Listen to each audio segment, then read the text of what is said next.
네, 여러분 반가. 이경주 TV 오늘도 어김없이 여러분을 찾아갑니다.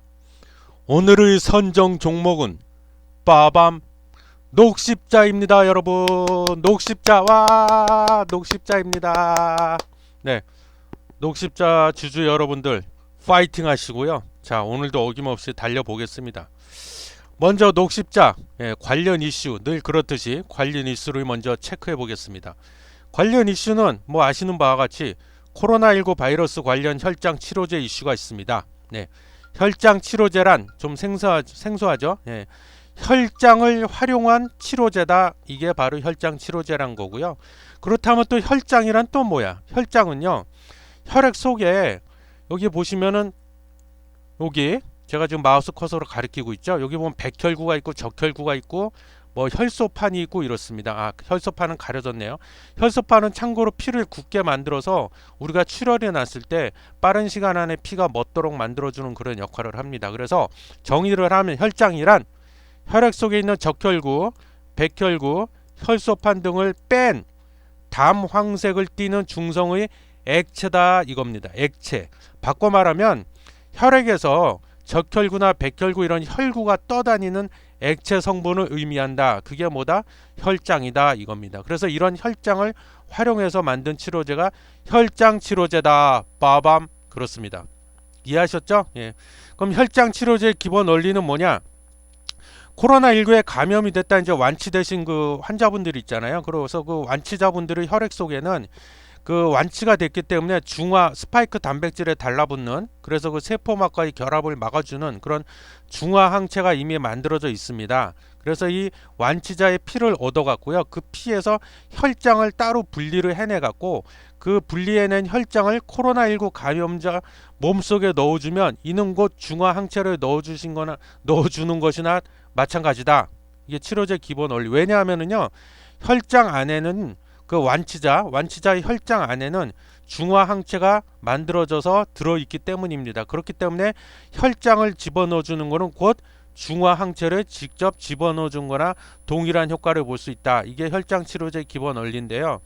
이 방법, 이런 혈장 치료제의 근데 한계점, 좀 제약점이라고 해야 되나? 제약이 있습니다. 그게 뭐냐면 세 가지인데요. 첫 번째는 동일한 시간, 동일한 공간에 혈장을 공유하는, 즉 코로나19 완치자가 되겠죠.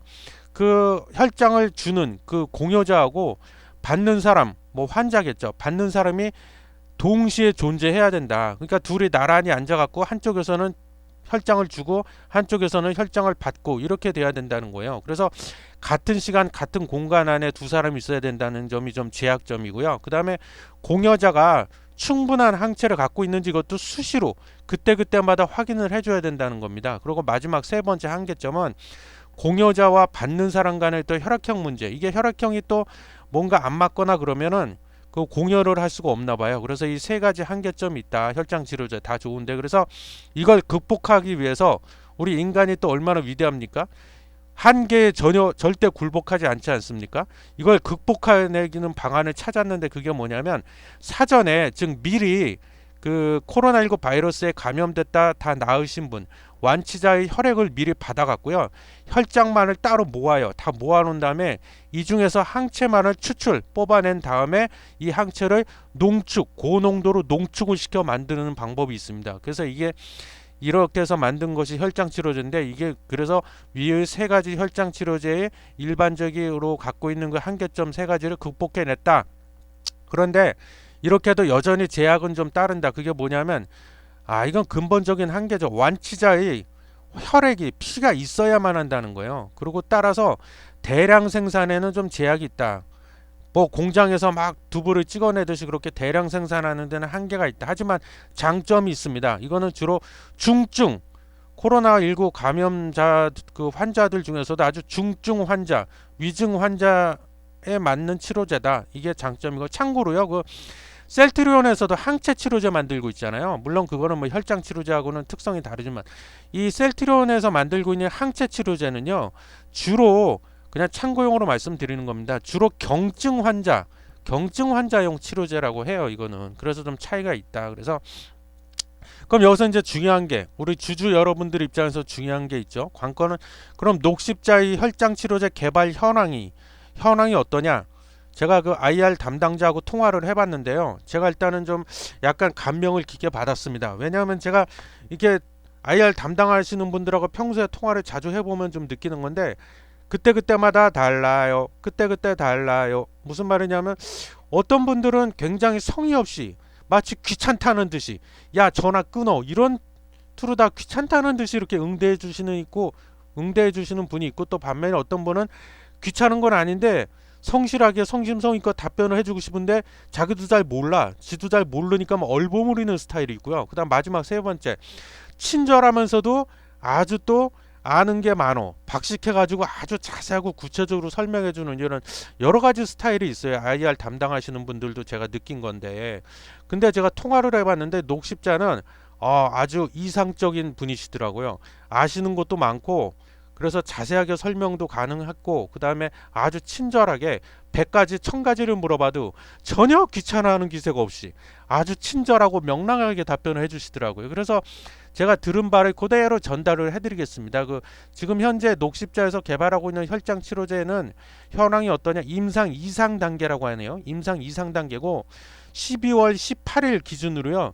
25명의 환자에게 혈장 치료제를 투여를 했답니다. 그래서 이거는 임상 이상은 아니고요. 좀 아셔야 될 게 치료 목적으로 식약처에서 사용 승인을 내줬어요. 그래서 이건 치료 목적으로만 써라 이겁니다. 그래서 이 승인에도 여러 가지가 있는데 치료 목적 사용 승인은 우리가 좀 배경 지식으로 알아두자면 그러니까 지금 위급하거나 아주 중증인 환자들 대상으로 투여를 하는 겁니다.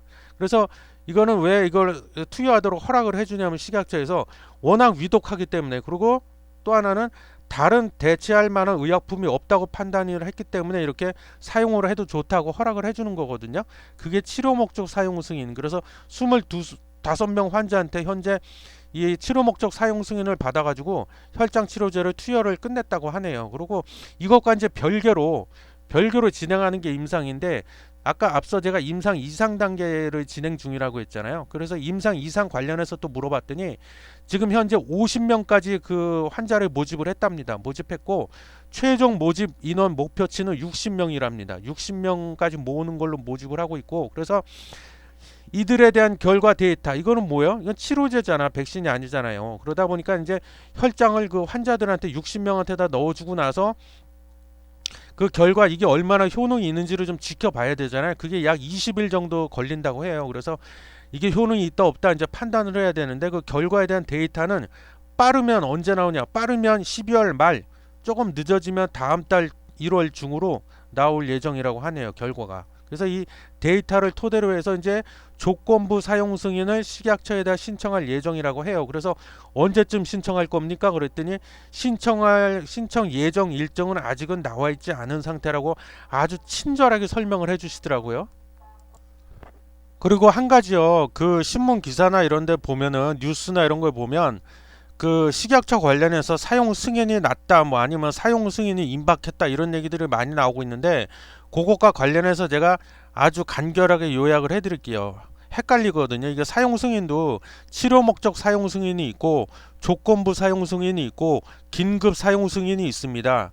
각각 달라요. 그래서 좀 아실 필요가 있는데 우리가 조건부 사용 승인은 뭐냐면 보통 임상 이상이 끝나고 나서 이제 신청을 하면은 식약처에서 판단을 해갖고 심사를 해서 허가를 내주는데 그게 조건부 사용 승인입니다.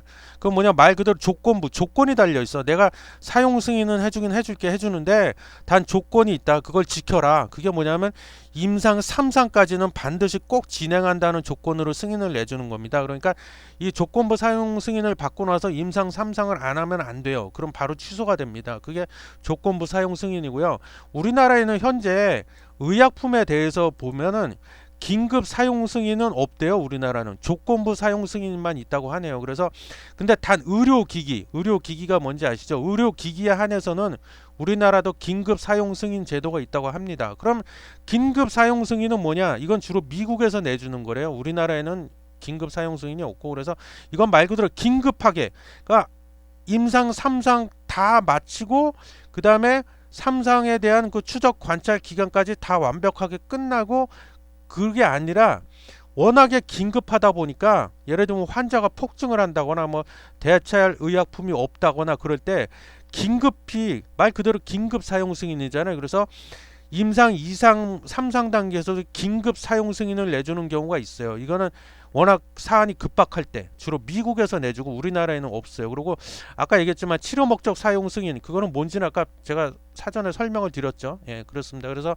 요거는 우리가 좀 바이오 기업에 투자하려면 이 정도는 상식으로 알고 있어야 된다. 그래서 제가 잠깐 좀 짬을 내서 정리를 해드렸고요. 그 다음에 그 녹십자의 최근 이슈가 있는데 두 가지죠. 하나는 그 허일섭인가? 그분이 아마 회장이죠. 그 녹십자 홀딩스의 최대 주주로 알고 있는데 제가 그분이 장내 매도로 해갖고 지분의 일부를 팔았어요. 주가가 급등을 하니까 지분의 일부를 팔았습니다. 그리고 두 번째 이슈가 국민연금이 지분을 기존에 그 8.77% 갖고 있었는데 얼마 전에 9.12%로 지분을 확대를 했습니다. 이거는 뭐 좋은 소식이죠. 예. 그리고 아까 그 허일섭 회장 그분이 그 장내 지분을 판 거에 대해서는 뭐 심각할 정도로 타격을 입힌다고 보지는 않습니다. 저는 개인적으로. 그래서 그거는 크게 아주 뭐 위험 신호로 우리가 인지할 필요까지는 없고요. 그래서 최근 두 가지 이슈 정도가 있고 그 다음에 이제 늘 하듯이 제가 본격적으로 기업 분석을 좀 해보자면은요. 그리고 그 시가총액을 보면은 지금 현재 4조 7,333억 정도 됩니다. 그리고 시가총액 순위가 코스피 62, 60등이고요.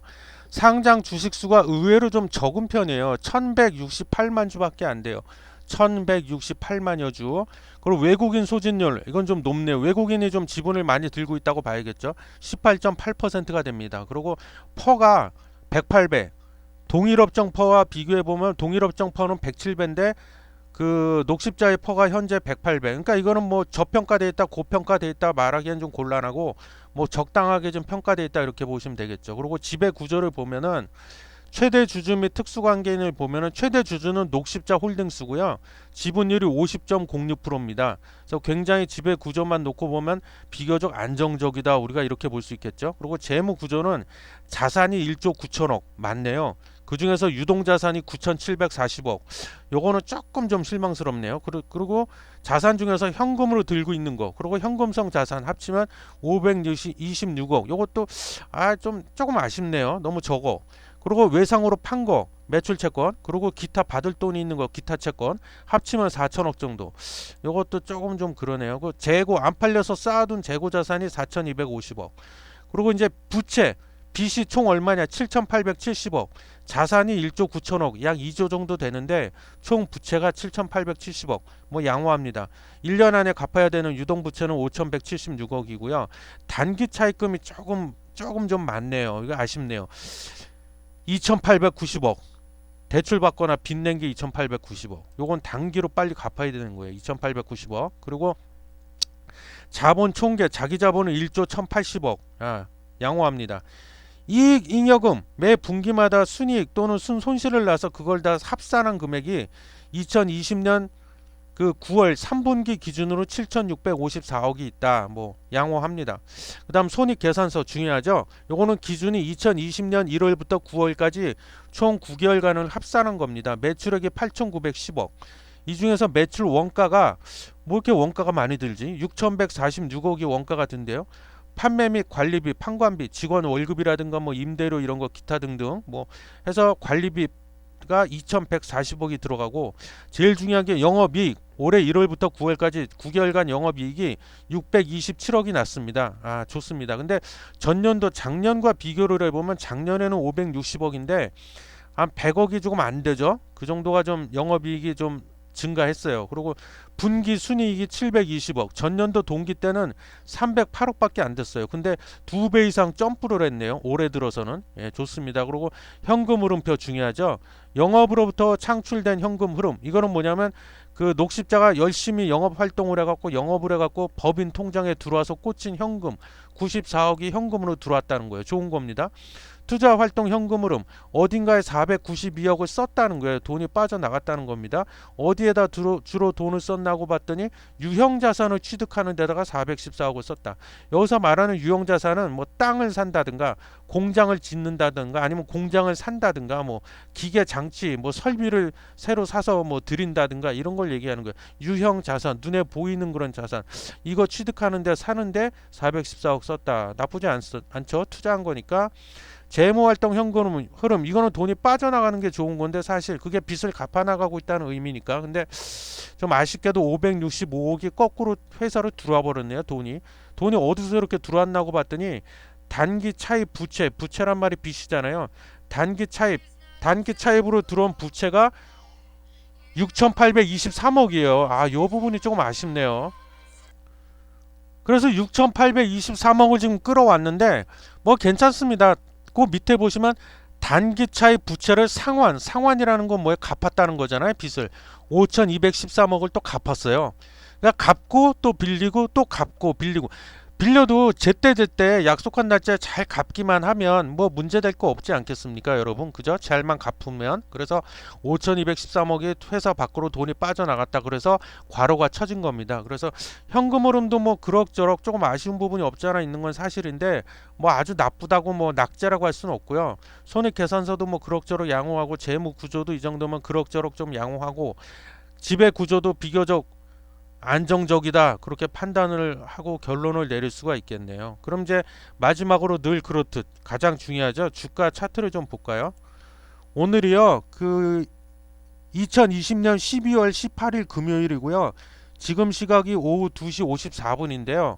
오늘 그 아직 장이 마감이 안 됐는데 2시 54분 현재 지금 주가가 40만 8천 원, 약 0.85%, 97% 이렇게 약간 하락이 나오고 있는데, 그리고 밑꼬리가, 아랫꼬리가 길게 달렸어요. 윗꼬리는 짧게 달렸고 비교적 바람직하죠. 그래서 이날 2020년 11월 10날 45만 4,500원 최고가를 찍었다가 지금 옆으로 이렇게 좀 조정이 나오고 있습니다. 그리고 차트 모양을 보면 최근에 5일선이 21선을 살짝 뚫고 내려갔다가 이날 12월 14일날 10% 이상 급등이 나오면서 꼬리도 안 달렸어요. 이거는 꼬리도 전혀 안 달리는 상태로 5일선이 21선을 시원하게 뚫어버렸습니다. 뚫고 나서 약간 이제 윗꼬리 아랫꼬리 달리면서 지금 티격태격하고 있는데, 아까 서두에 말씀드렸지만 제가 그 IR 담당자랑 통화를 해봤다고 했잖아요.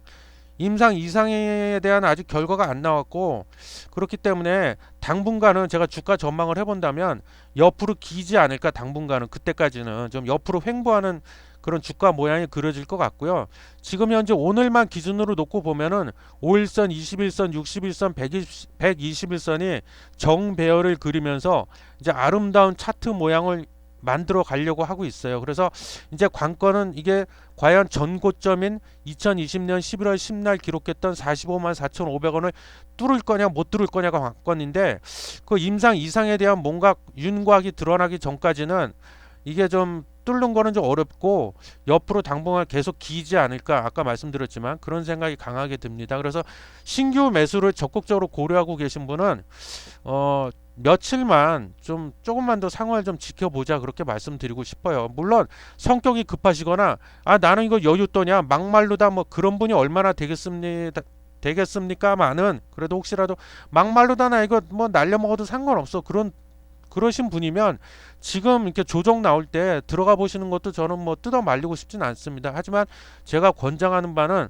며칠 더 좀 횡보할 테니까 좀 지켜보자. 그리고 갖고 계신 분, 보유하고 계신 분은 일단 그대로 보유 유지하실 것을 권해드리겠습니다. 예, 그래서 오늘 녹십자 혈장 치료제 관련해서 저도 그렇고 시장에서도 그렇고 기대치가 큽니다. 그래서 오늘 녹십자에 대해서 오늘은 조금 좀 시간이 길어졌는데, 예, 오늘 녹십자에 대한 주가 전망, 여기서 마치도록 하겠습니다. 여러분 시청해 주셔서 감사해요.